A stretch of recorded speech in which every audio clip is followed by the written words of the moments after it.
Hello everyone. இன்னைக்கு நம்ம பார்க்க போற ரியாக்ஷன் வந்து நெஃப் ரியாக்ஷன். ஸோ நெஃப் ரியாக்ஷனில் நைட்ரோ அல்கேன் எப்படி கார்பனைல் காம்பவுண்டா, ஸோ ஒரு நைட்ரோ அல்கேன் காம்பவுண்ட் எப்படி கார்பனைல் காம்பவுண்டா கன்வெர்ட் ஆகுது அப்படிங்கிறத வந்து நம்ம மெக்கானிசம் மூலியமாக பார்க்க போகிறோம். ஓகேங்களா?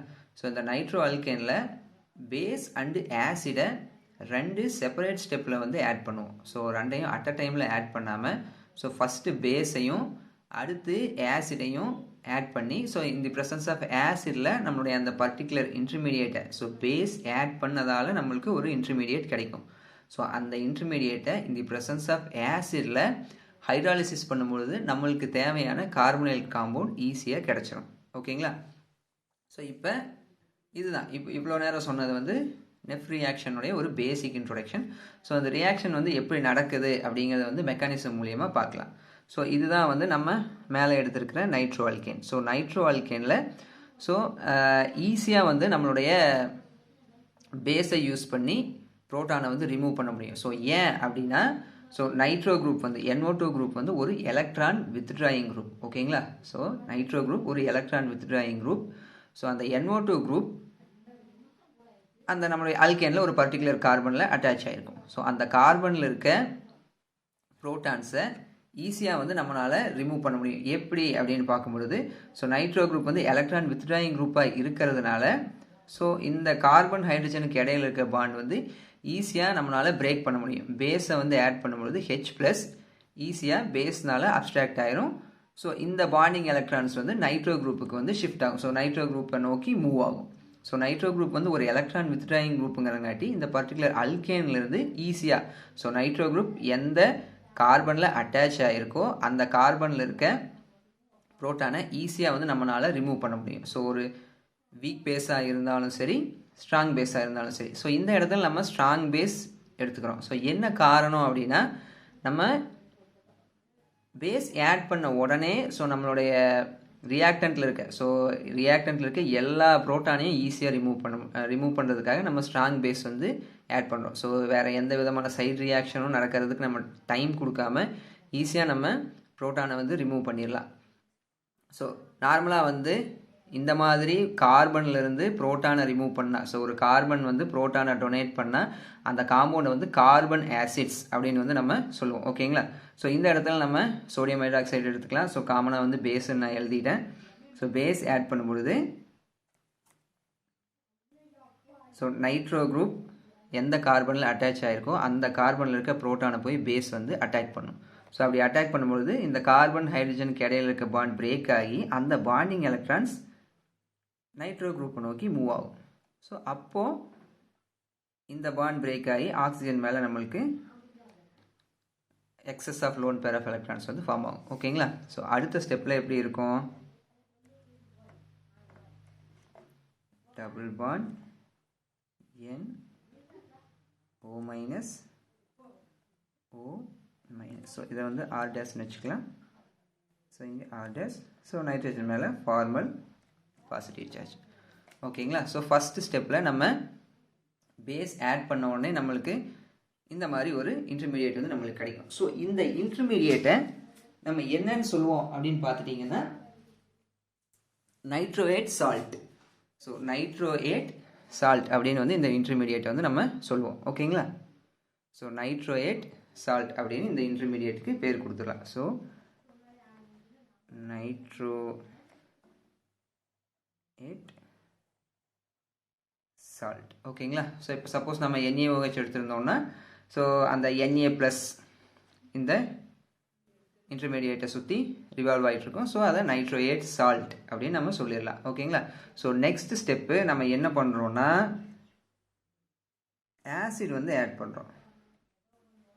ஸோ ஆசிட் ஆட் பண்ணுறோம். ஸோ H+ வந்து ஆட் பண்ணுறோம். ஸோ ஆசிட், ஸோ இந்த இடத்துல ஆசிட் ஆட் பண்ணும்பொழுது நம்ம ஆட் பண்ணுற ஆசிடும் வந்து ஸ்ட்ராங் ஆசிடாக இருக்கணும். ஸோ அப்படி ஸ்ட்ராங் ஆசிடாக இருக்கும் பொழுது ஸோ இந்த ஆக்சிஜன் மேலே இருக்க extra lone pair of electrons so ஃபாஸ்ட்டாக அந்த ஆசிட்லேருந்து ப்ரோட்டான்ஸை அக்செப்ட் பண்ணும். ஸோ ஸ்ட்ராங் ஆசிடாக இருந்தால் ஈஸியாக ப்ரோட்டானை டொனேட் பண்ணும். ஸோ அப்படி ஈஸியாக H+ டொனேட் பண்ணும்பொழுது எந்த விதமான சைட் ரியாக்ஷன்ஸும் நடக்காமல் இந்த ரெண்டு ஆக்சிஜனில் இருக்க extra lone pair of electrons என்ன பண்ணும், புரோட்டானை ஈஸியாக அக்செப்ட் பண்ணிக்கும். ஓகேங்களா? ஸோ இந்த ரெண்டு ஆக்சிஜனும் ஈஸியாக வந்து புரோட்டானை வந்து அப்ஸ்ட்ராக்ட் பண்ணிக்கும். ஸோ அப்ஸ்ட்ராக்ட் பண்ணும்பொழுது நமக்கு நெக்ஸ்ட் ஸ்டெப்பில் ஸ்ட்ரக்சர் வந்து எந்த மாதிரி டிஃபர் ஆகும் அப்படின்னு பார்ப்போம். Double bond N OH OH. So nitrogen மேலே ஃபார்மல் பாசிட்டிவ் சார்ஜ், ஏன்னா 4 பாண்ட் இருக்கு இல்லைங்களா. So R dash. ஸோ அடுத்து நம்ம என்ன பண்ணுறோம், வாட்டரை யூஸ் பண்ணி ஹைட்ராலிசிஸ் பண்ணுறோம். ஸோ இப்போ நம்ம அடுத்த ஸ்டெப்பில் வாட்டரை ஆட் பண்ணும் பொழுது ஸோ வாட்டர் வந்து எங்கே ஆட் ஆகும் அப்படின்னு பார்த்துட்டோன்னா, ஸோ இந்த கார்பன் நைட்ரஜன் பை பாண்ட் வந்து பிரேக் ஆகும். ஏன்னா கார்பனை விட நைட்ரஜனுடைய எலக்ட்ரோநேட்டிவிட்டி அதிகம். ஸோ நைட்ரஜன் என்ன பண்ணும், தான் மேலே இருக்க அந்த பாசிட்டிவ் ஃபார்மல் சார்ஜை ரிமூவ் பண்ணுறதுக்காக இந்த பை பாண்டை தன்னை நோக்கி இழுக்கும். ஸோ அப்படி இழுக்கும்போது நைட்ரஜன் மேலே வந்து நம்மளுக்கு lone pair of electrons form ஆயிருமா. ஸோ அப்போ அந்த பாண்ட் பிரேக் ஆகும்பொழுது கார்பன் மேலே வந்து நம்மளுக்கு ஒரு பாசிட்டிவ் சார்ஜ் க்ரியேட் ஆகும். ஸோ இந்த பாசிட்டிவ் சார்ஜை பேலன்ஸ் பண்ணுறதுக்காக ஸோ இது ஒரு எலக்ட்ரோஃபிலிக் சென்டராக ஃபார்ம் ஆகும். ஸோ அப்படி ஃபார்ம் ஆகும் பொழுது வாட்டரில் இருக்க லோன் பேர் ஆஃப் எலக்ட்ரான், வாட்டருடைய ஆக்சிஜனில் இருக்க லோன் பேர் ஆஃப் எலக்ட்ரான்ஸ் இந்த கார்பனை வந்து அட்டாக் பண்ணும். ஓகேங்களா. அட்டாக் பண்ணும்போது நெக்ஸ்ட் ஸ்டெப் நம்மளுக்கு எப்படி வரும், R dash. ஸோ வாட்டர் வந்து அட்டாக் பண்ணியிருக்கு H ப்ளஸ். ஓகேங்களா. ஸோ அடுத்து N OH OH. ஸோ இப்போ நம்மளுக்கு வந்து நைட்ரஜன் மேலே லோன் பேர் ஆஃப் எலக்ட்ரான்ஸ் கிடச்சிருச்சு, ஃபார்மல் சார்ஜ் ரிமூவ் ஆகி. ஸோ இங்கே பார்த்துட்டிங்கன்னா ஆக்சிஜன் மேலே ஃபார்மல் பாசிட்டிவ் சார்ஜ் வந்து ஃபார்ம் ஆகிருக்கு. ஸோ இப்போ என்ன ஆகும், so formal positive charge form ஆகும் பொழுது ஸோ திரும்ப வந்து லோன் பேர் ஆஃப் எலக்ட்ரானை எடுத்துகிட்டு ஃபார்மல் பாசிட்டிவ் சார்ஜ் ஆக்சிஜன் வந்து ரிமூவ் பண்ண ட்ரை பண்ணும். ஸோ இந்த பாண்ட்லேருந்து ரிமூவ் பண்ண ட்ரை பண்ணால் ஸோ ரியாக்ஷன் வந்து திரும்ப ரிவர்ஸாக போகும். ஓகேங்களா. திரும்ப ரியாக்ஷன் ரிவர்ஸில் வரும். ஸோ என்ன பண்ணணும்னா ஆக்சிஜன் ரெண்டு ஹைட்ரஜனில் இருக்க பாண்டிங் எலக்ட்ரான்ஸை லோன் பேர் ஆஃப் எலக்ட்ரான்ஸை கன்வெர்ட் பண்ண ட்ரை பண்ணும். அப்போது இந்த நைட்ரஜன் ஈஸியாக ஹெச் ப்ளஸ்ஸாக ரிமூவ் ஆகும் பொழுது ஸோ நம்மளுக்கு வந்து ஆக்சிஜன் மேலே லோன் பேர் ஆஃப் எலக்ட்ரான்ஸ் திரும்ப வந்து ஃபார்மல் சார்ஜ் ரிமூவ் ஆயிருமா.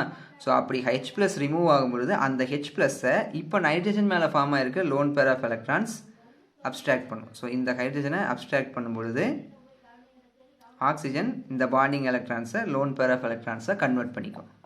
ஸோ அப்படி கன்வெர்ட் பண்ணால் நெக்ஸ்ட் ஸ்டெப் என்ன ஆகும், ஸோ இந்த இடத்துல நம்ம என்ன பண்ணுறோம் அப்படின்னா plus and minus H plus, அதாவது இந்த ஹெச் ப்ளஸ் வந்து இங்கே ஆட் ஆகுது. So at the same time இங்கிருந்து ரிமூவ் ஆகுது. ஸோ அதனால் plus minus proton H plus அப்படின்னு போட்டிருக்கோம். ஸோ நெக்ஸ்ட் ஸ்டெப்பில் என்ன ஆகும், R dash OH N OH OH H. So இப்போ நைட்ரஜன் மேலே 4 பாண்ட் இருக்கங்காட்டி திரும்பவும் நைட்ரஜன் மேலே ஃபார்மல் பாசிட்டிவ் சார்ஜ் வந்து நம்மளுக்கு ஃபார்ம் ஆயிடுச்சு. ஸோ அடுத்த ஸ்டெப் என்ன ஆகும் அப்படின்னா திரும்பவும் நைட்ரஜன் வந்து இந்த ஃபார்மல் பாசிட்டிவ் சார்ஜ் ரிமூவ் பண்ண ட்ரை பண்ணுமா. ஸோ அந்த டைமில் ஸோ இந்த கார்பன் நைட்ரஜன் பாண்டுக்கு இடையில திரும்பவும் ஒரு காம்படிஷன் மாதிரி ஒன்று க்ரியேட் ஆகும். ஸோ அப்போ என்ன ஆகும், நைட்ரஜனுடைய எலக்ட்ரோநேட்டிவிட்டி கார்பனுடைய எலக்ட்ரோநேட்டிவிட்டி விட அதிகம். ஸோ அந்த டைமில் இந்த பாண்டிங் எலக்ட்ரான்ஸ் நைட்ரஜன் நோக்கி ஷிஃப்ட் ஆகும்போது நைட்ரஜனுடைய லோன் பேராக கன்வெர்ட் ஆகுமா.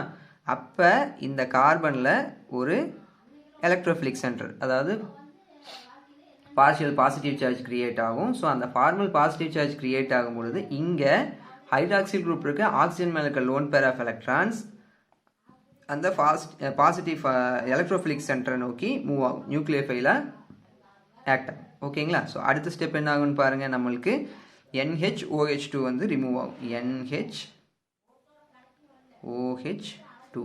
ஸோ டைஹைட்ராக்சி அமோனியா அப்படின்னு நம்ம எடுத்துக்கலாம். டைஹைட்ராக்சி அமோனியா அப்படின்னு வந்து நம்ம இந்த பை ப்ராடக்டை எடுத்துக்கிறோம். ஓகேங்களா. ஸோ மைனஸ் போட்டாச்சு. ஸோ அடுத்த ஸ்டெப்பில் நம்மளுக்கு ஆக்சிஜன் வந்து டபுள் பாண்ட் ஃபார்ம் பண்ணி வச்சுங்களா கார்பன் கூட, ஹெச் ஆக்சிஜன் மேலே பாசிட்டிவ் சார்ஜ், ஏன்னா 3 பாண்ட் இருக்குது. So formal positive charge R dash R. ஓகேங்களா. ஸோ இப்போ என்னாச்சு, நம்மளுக்கு ஃபார்ம் ஆகிருக்கிற இன்டர்மீடியேட் வந்து ஆக்சோனியம் அயான்,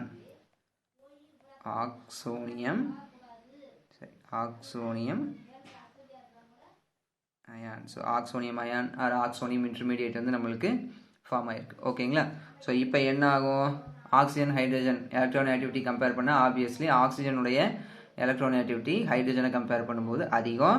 ஸோ இந்த பாண்டிங் எலக்ட்ரான்ஸ் ஆக்சிஜனுடைய லோன் பேராக கன்வெர்ட் ஆகும்பொழுது இந்த ஹைட்ரஜன் ஹெச் ப்ளஸ்ஸாக வந்து நம்மளுக்கு ரிமூவ் ஆயிரும். அதாவது நம்ம இங்கே ஸ்டார்டிங்கில் ஆட் பண்ண ஆசிட் வந்து திரும்பவும் வெளியே போயிடுது. ஸோ அப்படி வெளியே போகும்பொழுது நம்மளுடைய ஃபைனல் ப்ராடக்டாக என்ன வருது, ஒரு கார்பனைல் காம்பவுண்ட். ஸோ இதை வந்து நம்ம கீட்டோன் அப்படின்னு எடுத்துக்கலாங்களா? ஸோ நார்மலாக கார்பனைல் காம்பவுண்ட். ஸோ பர்டிகுலராக ஸ்பெசிஃபிக்காக சொல்லணும் அப்படின்னா கீட்டோன். ஸோ இதுதான் வந்து நம்ம நெஃப் ரியாக்ஷனுடைய ரியாக்ஷன் மெக்கானிசம். நம்மளுடைய ப்ராடக்ட் ஃபார்ம் ஆகிறது இந்த மாதிரி தான். ஸோ இந்த ரியாக்ஷன் வந்து உங்களுக்கு புரிஞ்சிருக்கும் அப்படின்னு நம்புகிறேன். ஸோ எக்ஸ்ப்ளனேஷனில் ஏதாவது தப்பு பண்ணியிருந்தாவோ இல்லை வேறு விதமாக ஏதாவது எக்ஸ்பிளைன் பண்ணலாம் அப்படின்னு ஏதாவது ஐடியா இருந்தாவோ அதை வந்து கமெண்ட்டில் சொல்லுங்கள். ஸோ இன்னொரு வீடியோவில் ஒரு நல்ல ரியாக்ஷனில் பார்ப்போம். தேங்க்யூ.